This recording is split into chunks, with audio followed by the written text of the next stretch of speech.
ओम नमः शिवाय। नमस्ते। आप लोग के नवंबर माह का राशिफल लेके आई हूँ। कर्क राशि वालों के लिए नवंबर का महीना किस तरीके से आपके लिए रिजल्ट ला सकता है, उसी के बारे में बात करूंगी। सबसे पहले मैं आप लोगों को पंचांग की स्थिति बता दूं कि नवंबर महीने में जब 1 तारीख को शुरू होगा महीना, तो पंचांग की उस दिन क्या स्थिति रहेगी। देखिए, उस दिन जो रहेगा संडे रहेगा, रविवार का दिन। राशि मेष रहेगी, तिथि कृष्ण पक्ष की प्रतिपदा रहेगी, नक्षत्र भरने का दूसरा चरण रहेगा, योग व्यतिपात रहेगा, करण बाल। ये पंचांग की स्थिति है जिस दिन आपका महीना शुरू हो रहा है। और ग्रहों की जो स्थिति है नवंबर के महीने में, राहु वृषभ राशि में रहेंगे, सूर्य जो है नीच की स्थिति में तुला राशि में है, जहां पे उनके साथ में वक्री बुध है। शुक्र भी नीच की स्थिति में कन्या राशि में है, केतु वृश्चिक राशि में है, गुरु धनु राशि में, मकर में सैटर्न है, और मंगल भी वक्री स्थिति में मीन राशि में है। तो ये ग्रहों की स्थिति है कुल मिलाकर के। और नवंबर के महीने में ही बहुत से ग्रह जो है चेंज हो रहे हैं, अपना राशि परिवर्तन भी करेंगे। और मंगल जो है, जो कि भी वक्री स्थिति में मीन राशि में है, ये 13 नवंबर को वहां पे मार्गी हो जाएंगे। इसके बाद 16 नवंबर को तुला से निकल करके सूर्य वृश्चिक में आ जाएंगे अपने मित्र के घर में, और बुध भी जो है तुला राशि को छोड़ करके वृश्चिक में आएंगे 27 नवंबर को। इसके अतिरिक्त गुरु जो है ये 20 नवंबर को धनु से निकल करके मकर में चले जाएंगे, और शुक्र जो है ये 17 नवंबर को कन्या से निकल करके अपनी खुद की राशि तुला में आ जाएंगे। तो इस तरीके से ग्रहों की स्थिति रहने वाली है। इनका क्या प्रभाव आपके ऊपर आ सकता है, स्पेशली जो कर्क लग्न राशि वाले लोग हैं। देखिए, आप लोग अपना राशिफल दोनों से ही देखा करिए, क्योंकि लग्न जो होता है वो व्यक्ति के व्यक्तित्व को दिखाता है, उसके विवेक को, उसके इंटेलिजेंस को, उसकी बुद्धि को। और चंद्रमा जो होता है वो किसी भी व्यक्ति के मन की स्थिति को दिखाता है। तो ग्रहों का जो प्रभाव पड़ता है वो लग्न और चंद्र राशि दोनों से ही देखना चाहिए, तो उससे आपको एक कंप्लीट रिजल्ट समझ में आ सकता है। सबसे पहले हम आपके लिए बात करते हैं जो आपका लग्नेश है। कर्क वालों का लग्नेश चंद्रमा होता है। इसका गोचर महीने के पहले दिन मेष राशि से होगा। तो ये जो आपके लिए स्टार्टिंग होगी चंद्रमा के आधार पे, ये कहीं ना कहीं आपके कार्य क्षेत्र को बढ़ाने का काम करेगा, और परिवार में शुभता देने का भी ये कार्य कर सकता है। इसके बाद फिर बात करते हैं शुक्र प्लेनेट की। शुक्र भी जो है आपके नीच की स्थिति में तृतीय भाव में बैठे हुए हैं, जो कि आपके हॉरोस्कोप में एक तो चतुर्थ भाव के मालिक होते हैं और एकादश भाव के मालिक होते हैं। तो ये क्या संकेत देता है, क्योंकि यहाँ पर जो शुक्र रहेंगे इनके ऊपर वक्री मंगल का भी एस्पेक्ट पड़ रहा है। तो कहीं ना कहीं जो आपके परिवार के अंदर का अंदरूनी सुख है, उससे संबंधित जो चीजें रहेंगी उसमें आपको थोड़ा सा सावधानी बरतना चाहिए, विशेष रूप से 17 नवंबर तक, जब आपके शुक्र तृतीय से निकल करके आपके खुद के हाउस में आ जाएंगे। और इस पीरियड में कोई भी भूमि से संबंधित या मकान से संबंधित, लैंड से संबंधित, जो कोई अगर आपको घर से संबंधित कोई निर्णय लेना है, मकान, जमीन, जायदाद, प्रॉपर्टी का, तो उसको आप थोड़ा सा सोच विचार करके ही लीजिए। और अच्छा रहेगा कि आप 17 नवंबर के बाद इस ओर प्लानिंग करें। और अपने माता के साथ जो आपका संबंध है उसमें भी आपको थोड़ा सा सावधानी रख के आगे बढ़ना चाहिए। इसी के साथ कहीं ना कहीं आपके लिए पराक्रम के थ्रू मेहनत और बहुत एनर्जी देने के बाद, बहुत मेहनत के बाद कहीं ना कहीं आपके लिए थोड़ी बहुत सफलता भी दिखने के योग बने हुए हैं कुंडली में। कुल मिलाकर के ये है कि कहीं ना कहीं से आपको इनकम की एक प्राप्ति जैसे संकेत भी दिखाई पड़ रहे हैं। और चतुर्थ भाव में भी आपके सूर्य बैठे हुए हैं, जो कि नीच की स्थिति में है, और बुध भी है। तो आपके द्वितीय भाव के स्वामी होकर के सूर्य नीच की स्थिति में आपके चौथे भाव में बैठे हुए हैं। तो ये कहीं ना कहीं धन वृद्धि का कार्य करेंगे, थोड़ा सा अवरोध के साथ में और रुकावट के साथ में। और 16 नवंबर के बाद जो है स्थिति आपके लिए काफी पक्ष में हो जाएंगी। धन की प्राप्ति आपको हो सकता है प्रॉपर्टी के थ्रू, या इस तरह की स्थितियां निर्मित होंगी कि कहीं ना कहीं आपके लिए प्रॉपर्टी के थ्रू आपकी लाइफ में कहीं फाइनेंस का आना हो सकता है। इससे इस तरीके से भी आप समझ सकते हैं। और 17 नवंबर के बाद जो स्थिति रहेगी, अगर आप किसी तरह के व्हीकल वगैरह की प्लानिंग कर रहे हैं, कोई कार, लग्जरियस कार, या घर के अंदर के जो घर के सुख सुविधाओं से संबंधित कोई चीजें होती हैं, अगर उनको आप खरीदने का सोच रहे हैं तो इसके लिए भी आपको 17 नवंबर के बाद की परिस्थितियां जो है आपके सपोर्ट में बन जाएंगी। इसी के साथ ही यहाँ पे बैठे हुए सूर्य बुध आपके 10वें भाव के ऊपर एस्पेक्ट डालेंगे, तो कहीं ना कहीं जो आपका कार्य क्षेत्र है उसमें वृद्धि का कार्य करेंगे, क्योंकि सूर्य का एस्पेक्ट जाएगा आपके 10वें भाव में, तो अवरोधों के साथ में आपके कार्य क्षेत्र में प्रगति होने के संकेत दिखाई पड़ रहे हैं। और यहाँ पर जो बुध अभी वक्री स्थिति में बैठे हुए हैं और ये आपके रहेंगे करीब 26-27 नवंबर तक। तो बुध यहाँ पर आपके लिए एक तो द्वादश भाव के स्वामी है और तृतीय भाव के स्वामी, पराक्रम के स्वामी और 12th हाउस के लॉर्ड होकर के आपके वक्री स्थिति में चौथे भाव में बैठे हैं। तो कहीं ना कहीं आपके वाणी के थ्रू, कम्युनिकेशन के थ्रू, या जो भी आपका सेल परचेज की जॉब हो या टूर ट्रेवल्स की जॉब हो, उनसे संबंधित जो चीजें हैं वो थोड़ा सा उतार चढ़ाव के बाद में आपके लिए कहीं ना कहीं वृद्धि का ही कार्य करेंगे, क्योंकि बुध यहाँ पर सूर्य के साथ में बैठे हुए हैं और सूर्य भी कमजोर स्थिति में है। तो सूर्य बुध का जो एक बहुत अच्छा योग बुधादित्य योग होता है, ये कहीं ना कहीं आपके स्पेशली जो मार्केटिंग के फील्ड से जुड़े हुए लोग हैं उनके लिए पॉजिटिव रिजल्ट दे सकते हैं। तो इस पीरियड का आप लोगों को फायदा लेना चाहिए।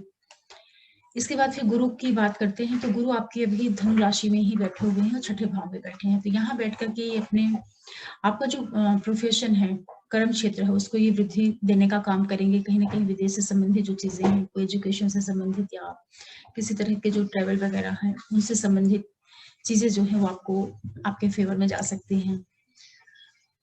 इसी के साथ ये जब आपके वाणी भाव को देखेंगे तो आपके परिवार में, कुटुंब में कहीं से धन वृद्धि या किसी न्यू फैमिली मेंबर का आना, घर में कोई शुभता भरा परिणाम आपको जरूर देखने को मिलेगा। जो कर्क लगन और राशि वाले लोग हैं, परिवार में वृद्धि के योग, हर एक तरह से एक शुभता भरा परिणाम आपको गुरु देने का काम करेंगे और आपके कार्य क्षेत्र को भी ये मजबूत करेंगे। इसी के साथ फिर शनि की बात करते हैं, तो शनि भी आपके 7th हाउस में बैठे हुए हैं और यहाँ बैठ करके आपके लगन को देख रहे हैं। तो इनका 7th हाउस में बैठना आपके जो लाइफ पार्टनर है, बिजनेस पार्टनर है, उसके साथ में आपके संबंधों को बहुत मजबूती देंगे। और ये आपके बिजनेस के दृष्टि से जो भी आपका डेली का लेन देन है अपने कार्य में, उसमें भी आपको प्रगति देने का ही काम करेंगे, क्योंकि बहुत मजबूत स्थिति में सैटर्न आपके भी 7वें भाव में बैठे हैं। तो जो लोग विवाह के इच्छुक हैं वो लोग भी थोड़ी अपने लिए मैरिज को लेकर के प्लानिंग कर सकते हैं और ये स्थितियां आपके लिए और ज्यादा सपोर्टिव हो जाएंगी 20 तारीख के बाद से, जब गुरु मकर में आ जाएंगे। तो भले वहां पे वो नीच की स्थिति में रहेंगे, लेकिन ये है कि सैटर्न के साथ में बैठ के उनका एक तरह से नीच भंग भी होगा। तो और विवाह के कारक भी होते हैं गुरु, तो जब उसी भाव में आ जाएंगे सैटर्न के साथ में, तो विवाह की स्थिति आपके लिए निर्मित हो सकती है। उस दिशा में आप प्रयास कर सकते हैं। फिर शनि की बात कर लेते हैं। शनि आपके भाग्य भाव को देखेंगे तो अभी जो मंगल वहां पे है 13 नवंबर तक, तो शनि हालांकि भाग्य वृद्धि का ही कार्य करेंगे, लेकिन इसके बाद भी 13 नवंबर के बाद आप ये मान के चलिए कि आपके लिए भाग्यवश चीजें भी आपके सपोर्ट में आना शुरू हो जाएंगी। तो जो भी हायर एजुकेशन से संबंधित चीजें हैं, आपके पिता से संबंधित किसी तरह का आपका धर्म से संबंधित, आध्यात्म, हायर एजुकेशन पीएचडी वगैरह से रिलेटेड कोई चीजें हैं, तो उस ओर आपके लिए कोई ना कोई पॉजिटिव परिणाम या आपके लिए सपोर्टिंग टाइम पीरियड तैयार हो जाएगा। इसी के साथ यही सैटर्न आपके लगन को देखेंगे तो आपके व्यक्तित्व में थोड़ा सा, क्योंकि सैटर्न का एस्पेक्ट है तो एक तरह की गंभीरता भी देने का काम करेंगे, गुरु के साथ में कंबाइंड हो जाएंगे जब, तो आपके व्यक्तित्व में एक बहुत ग्रेविटी और बहुत मजबूती लाने का भी काम करेंगे। तो अपने व्यक्तित्व के थ्रू भी आप बहुत सी चीजों को अपने फेवर में कर सकते हैं। और यही शनि सप्तम में बैठ के 10वीं दृष्टि से आपके चतुर्थ भाव को देखेंगे। तो अभी ये जो शनि का की दृष्टि जा रही है स्पेशली 16 नवंबर तक, तो भी आपको अपने पिता से संबंधित जो चीजें हैं उसका ध्यान रखना चाहिए, पिता के स्वास्थ्य का ध्यान रखना चाहिए, उनके साथ जो आपके संबंध है उसका विशेष रूप से ध्यान रखें। 16 नवंबर के बाद जो है सूर्य वहां से निकल करके वृश्चिक में आ जाएंगे, तो वो स्थिति आपके लिए काफी अच्छी रहेगी। और एक चीज मैं आपको और बताना भूल गई थी कि सूर्य जब आपके 16 नवंबर के बाद पंचम भाव में आ जाएंगे, तो आपके एजुकेशन से संबंधित जो चीजें हैं, संतान से संबंधित या जो भी आप पढ़ाई लिखाई कर रहे हैं, किसी क्रिएटिव फील्ड में हैं, तो वो सारी चीजें आपके लिए काफी सपोर्टिव हो जाएंगी। तो 16 नवंबर से लेकर के 30 नवंबर का जो टाइम पीरियड रहेगा वो आपके लिए संतान पक्ष से, एजुकेशन से संबंधित जो है कोई ना कोई सपोर्ट का काम करेगा। और ये बैठ करके आपके एकादश भाव को भी सूर्य देखेंगे तो आपके लिए ओवरऑल प्राप्तियां कहीं ना कहीं से जरूर आ सकते हैं, इस तरह के भी योग बनेंगे। इसके बाद फिर मंगल की बात कर लेते हैं। तो मंगल देखिए अभी आपके भाग्य भाव में वक्र स्थिति में है। हालांकि मंगल आपके दशमें से होकर के आपके भाग्य भाव में है, तो जो भी आपका कार्य क्षेत्र है वो थोड़ा बहुत ऑब्स्टिकल से उतार चढ़ाव के साथ में आपके लिए पॉजिटिव परिणाम ही देगा, क्योंकि दसम भाव का मालिक होकर के भाग्य में आ रहा है, तो ये शुभता का ही काम करेगा। चूंकि मंगल अभी वक्री स्थिति में, तो हो सकता है कि कोई अवरोध भी साथ में आपको देखने को मिले, लेकिन 13 नवंबर के बाद आपके लिए काफी शुभता भरा परिणाम दे सकते हैं यही मंगल, क्योंकि वहां पे ये मार्गीय स्थिति में हो जाएंगे, तो एक अच्छा योग बनेगा केंद्र त्रिकोण का। ये काफी अच्छी स्थिति होती है। और यही मंगल आपके द्वादश भाव को देखेंगे तो कहीं ना कहीं आपके लिए ये विदेश से संबंधित या स्वास्थ्य से संबंधित, इन्वेस्टमेंट से संबंधित चीजें भी आपको देखने को मिल सकती हैं। और इन्हीं मंगल का जो 7वां एस्पेक्ट आपके तृतीय भाव पे जाएगा, तो वो आपके लिए यात्राएं भी करा सकते हैं, और शुक्र भी वहां पे बैठे हुए हैं। तो मंगल और शुक्र का जो ये आपस में दृष्टि संबंध बन रहा है, ये आपके अंदर पराक्रम वृद्धि का ही कार्य करेगा, और वाणी वगैरह से भी आपको शुभता भरा परिणाम देने का काम करेंगे। और इन्हें यही मंगल जब आपके चतुर्थ भाव को देखेंगे, तो कहीं ना कहीं आपके लिए प्रॉपर्टी से संबंधित जो चीजें रहेंगी उसमें भी एक आपको पॉजिटिव रिजल्ट देखने को मिल सकता है। तो अगर आपने कोई प्रॉपर्टी से संबंधित कुछ प्लान करके रखा हो, तो आप 13 नवंबर के बाद उससे भी आगे बढ़ सकते हैं। 13 नवंबर के बाद जो कर्क लगन और राशि वाले लोग हैं, उनके लिए कहीं ना कहीं प्रॉपर्टी से संबंधित जो चीजें हैं उसमें कोई पॉजिटिव संकेत दिखाई पड़ रहे हैं। तो अगर आपकी कोई प्लानिंग है तो आप उसे भी कंप्लीट कर सकते हैं। इसके बाद फिर बात कर लेते हैं राहु की। राहु आपके एकादश भाव में है, उच्च की स्थिति में है, तो वहां बैठ करके ये आपके, और अभी मंगल के ही नक्षत्र से चल रहे हैं, तो आपके कार्य क्षेत्र में अवश्य वृद्धि देंगे। कार्य क्षेत्र, संतान और एजुकेशन, बुद्धि, क्रिएटिविटी, इन सारी चीजों को बढ़ाने का काम करेंगे। और इसी के साथ जो इनकी 5वीं दृष्टि आपके तृतीय भाव पे बैठ जाएगी, तो ये आपके अंदर चूंकि अभी वहां पे शुक्र है, तो ये आपके कम्युनिकेशन में एक शार्पनेस देंगे। तो आप अपने कम्युनिकेशन स्किल के थ्रू भी बहुत सी चीजों का लाभ ले सकते हैं अपने पक्ष में। और यही आपके संतान भाव को भी देखेंगे, तो वहां पर भी ये वृद्धि का ही कार्य करेंगे, क्योंकि राहु भी वृषभ में है, तो काफी मजबूत स्थिति में है। तो ये अपनी ये जो दृष्टि भी देंगे उसमें भी कहीं ना कहीं पॉजिटिविटी ही लेके आने का काम करेंगे।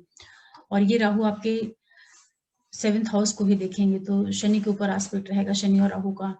ये पीरियड जो है आपके लिए व्यापार से, बिजनेस से, लाइफ पार्टनर से संबंधित जो चीजें हैं उसके लिए पॉजिटिव परिणाम दे सकते हैं। तो चूंकि भी ग्रह ही जितने बड़े प्लैनेट्स हैं, सैटर्न हैं और गुरु, राहु, ये सारी अच्छी स्थिति में आ गए हैं, तो शुभता भरा परिणाम सभी के लिए दिखाई पड़ रहा है, हर एक लगन और राशि के लिए। तो उसका जो एक पॉजिटिव इफेक्ट है वो कर्क लगन और राशि वालों के ऊपर भी आ रहा है।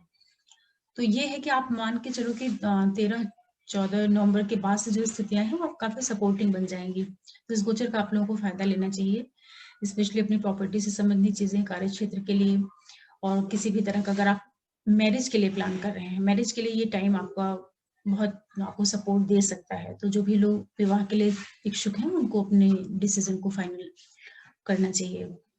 और कोई भी एजुकेशन वगैरह है, संतान से संबंधित जो चीजें हैं, उसे भी आपको शुभता भरा परिणाम देखने को मिल सकता है। तो आशा करती हूँ कि जो कर्क लगन राशि वाले लोग हैं, आप लोगों को एक जानकारी मिली होगी कि आप नवंबर महीने को किस तरीके से प्लान कर सकते हैं अपने फेवर में चीजों को करने के लिए। और इसी के साथ में एक चीज और भी कहना चाहूंगी कि ये ट्रांजिट के ऊपर बेस रहता है, तो इसका जो फाइनल रिजल्ट होगा वो आपके हॉरोस्कोप के ऊपर ही डिपेंड करेगा कि आपकी पत्रिका में ग्रहों की क्या स्थिति बन रही है। क्योंकि गोचर में तो कोई भी ग्रह आता है तो अपना जैसे भी स्थिति में रहता है, कमजोर या मजबूत स्थिति में, उसी के अकॉर्डिंग वो अपना परिणाम देने का प्रयास करता है। लेकिन आपके हॉरोस्कोप में वही प्लेनेट किस तरीके से बैठा हुआ है उसके ऊपर फाइनल रिजल्ट डिपेंड करता है। और साथ ही साथ आपकी महादशांतर और पित्यंतर में जो गोचर के ग्रह हैं वो क्या स्थिति लेके बैठे हुए, उसके ऊपर सारी चीजें जो है निर्भर करती हैं। तो आशा करती हूँ कि आपको कुछ जानकारी मिली होगी नवंबर महीने के लिए। और इसी के साथ मैं आप लोगों से एक रिक्वेस्ट करूंगी कि अगर आप पहली बार मेरा वीडियो देख रहे हैं तो आप हमारे चैनल को सब्सक्राइब कर सकते हैं, लाइक कर सकते हैं, शेयर कर सकते हैं, और बेल आइकन को जरूर प्रेस करके रखें, जिससे कोई भी नया वीडियो डालूं तो नोटिफिकेशन आप लोगों तक पहुंचे। आगे मैं फिर कुछ आपके लिए लेके आऊंगी ज्योतिष से संबंधित जानकारी। तब तक के लिए ओम नमः शिवाय, नमस्ते।